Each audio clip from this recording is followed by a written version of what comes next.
Howdy folks, and welcome to the Hillbilly Kitchen. Today we're making a super easy hash brown casserole.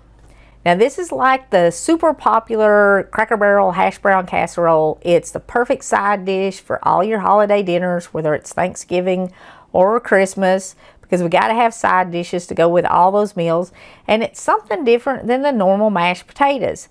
This is one of the most popular items on their menu, and there's lots of ways you can dress it up, but we're making the basic hash brown casserole today. And what we need is a 30-ounce bag of shredded hash browns, which used to be a 32-ounce bag, about a cup and a half of sour cream. You can do it with a cup, 8 ounces, and you can add a little more if you want to. Kind of adjust it to your taste. You can go anywhere from 1 to 2 cups of sour cream. I use about a cup and a half. A half a cup of melted butter, a can of condensed cream of chicken soup. I've got a half a cup or a half of a chopped onion here. You want at least half a cup. That's a little more than half a cup. And 8 ounces or 2 cups of shredded cheddar cheese. You can use other cheeses too if you want to. But anyway, to get this started, we're going to kind of mix up all of our liquid ingredients. So go ahead and dump your soup in here. And if you don't want to use condensed soup, you can make a roux out of your butter and a little flour. And you can use some chicken broth or bouillon and do your own thickening agent to go in your casserole. You don't have to use the condensed soup. It's just easy. And if we're doing this for a big Thanksgiving dinner or something, you know, cutting a few corners is not the end of the world. And really all the condensed soup is a thickening agent. And if you want to, and it has a little flavor in it, you could also use the butter and a little flour and some bouillon if you didn't have chicken broth. We're going to kind of start mixing this together. Add your sour cream, and like I said, anywhere from 1 to 2 cups. I'm using about a cup and a half, but 8 to 16 ounces, and you can adjust it to suit your taste and based on what you got. You know, times being what they are, if you need to cut this back a little bit, you know, some of the ingredients, cut the cheese back a little bit, you can cut the sour cream back a little bit. You know, save a couple dollars if you need to. It's not gonna affect it that much if you cut the stuff back a little bit. It's still gonna be good. And I'm just gonna stir this a little as I go along, not completely. We want about half a teaspoon of salt and half a teaspoon of pepper. And again, this is to taste. I think it takes that much though, and this is just a quarter of a teaspoon. I don't know where all my measuring spoons are. If you watched the live the other night, I'm kind of tearing the house apart and trying to get it organized. So I've got quarter teaspoon measuring spoons here. I don't know what I've done with them. And I'm going to add, even though I've got my chopped onion, I'm going to add some onion powder to this because I really like that onion flavor. Just maybe a teaspoon. Maybe not even that much, I don't know. About a teaspoon, I guess. And then your half a cup of chopped onions or your half of a chopped onion. Some meal prep stuff that you could do for Thanksgiving is you could pre-chop a few onions and seal them up in preferably a glass bowl with a lid, because that'll help keep that smell out of your whole refrigerator. If you don't have a glass bowl with a lid though, if you wrap it up in wax paper and then put it in a Ziploc bag, that'll also help keep the smell out of your refrigerator. Because those onions are really, especially once they're chopped, everything in the house will smell like chopped onions. I'm just stirring this a little bit as I add it, just to make it easier when I get to the end. Now, you can top this with a lot of things too, but what I'm going to do is I'm going to save about half a cup of my cheese to put on the top. And that's kind of what Cracker Barrel does for their basic casserole. You can also do loaded and add some bacon and stuff in here if you want to. You can use a different kind of cheese if you want to, but the cheddar and the potatoes really do go good together. And then we're just going to dump these in here. You do want to thaw your hash browns. They will be very hard to mix if they're not thawed. And mine were still just a little bit crunchy, but they're mostly thawed. I should have opened that before I started. But just dump the whole bag in there. Like I said, it used to be a 32-ounce bag. You might still find a 32-ounce bag, but this one's only 30 ounces. They've cut it down. And then we're just going to mix this all together. I got these bowls the other day, and I really like them. I will try to find them and tag them in here, but it was a set of 6 mixing bowls, and they've got really good lids on them. And they would be good for prepping food before Thanksgiving, or even taking salads, fruit salads and stuff like that to Thanksgiving dinners. They've got a rubber bottom on them, which keeps them from scooting, which is nice when you're mixing. And like I said, the lids fit really well. And there's 6 nesting bowls in the set. And it was only like $10. And you can't get 6 disposable bowls for $10. So I will try to find those and tag them. They're not super thick. I mean, you can see they're flexible. But, you know, if you were making something and taking it somewhere and you forgot your bowl or you didn't get it back, you know, it wouldn't be like you lost a family heirloom either. And these mixing bowls, you do have to replace them every so often. So if you're looking for a set for yourself to make Thanksgiving and Christmas dinner prep easier, that's a pretty good set. Or if you're looking for something for like a office gift exchange where you're doing $10 gift exchanges or Sunday school or something, this will be a good thing to take. So we want a 9x13 casserole dish.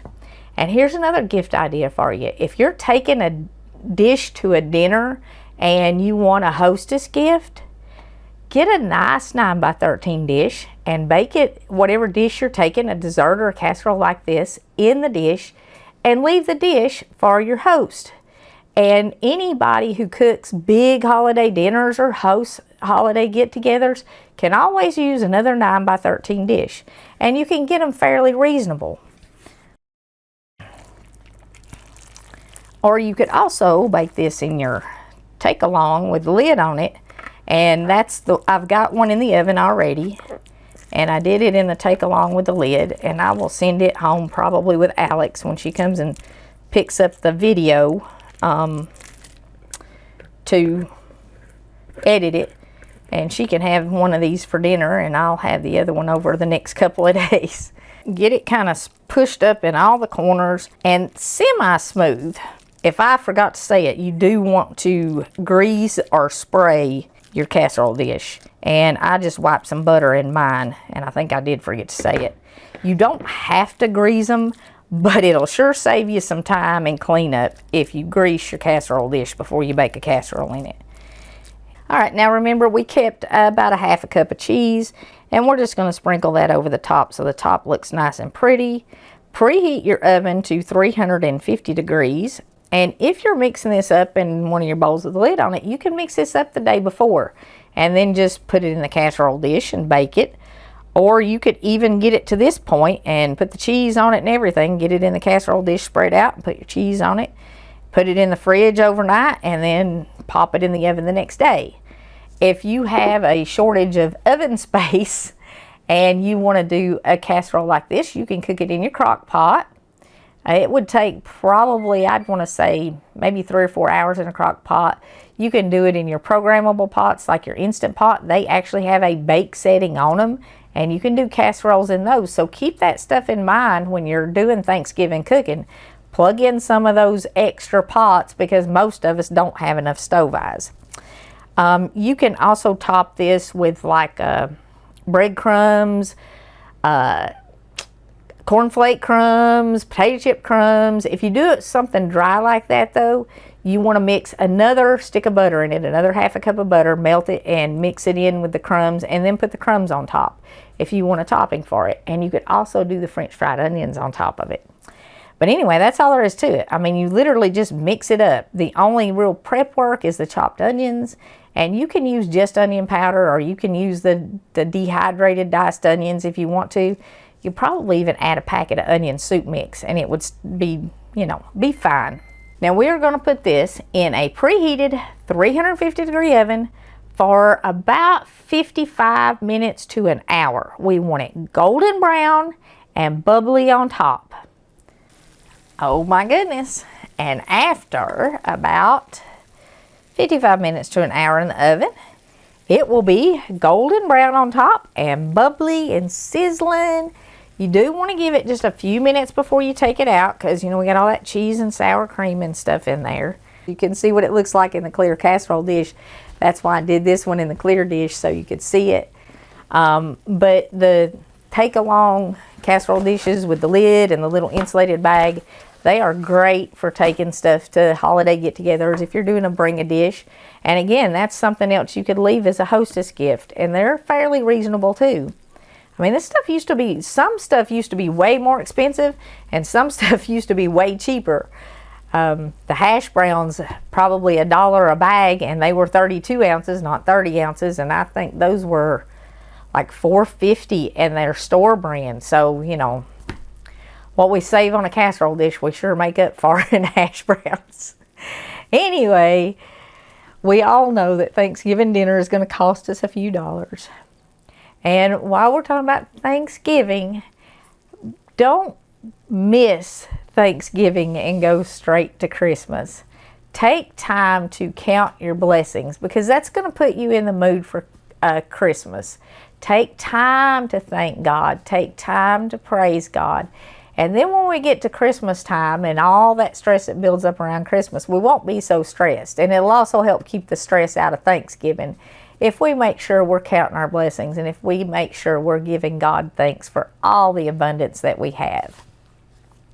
But I want to leave you with Psalm 106:1. And Psalms is a great book of the Bible if you want to go to find some Thanksgiving. But 106:1 says, "Praise ye the Lord. Oh, give thanks unto the Lord, for he is good, for his mercy endureth forever."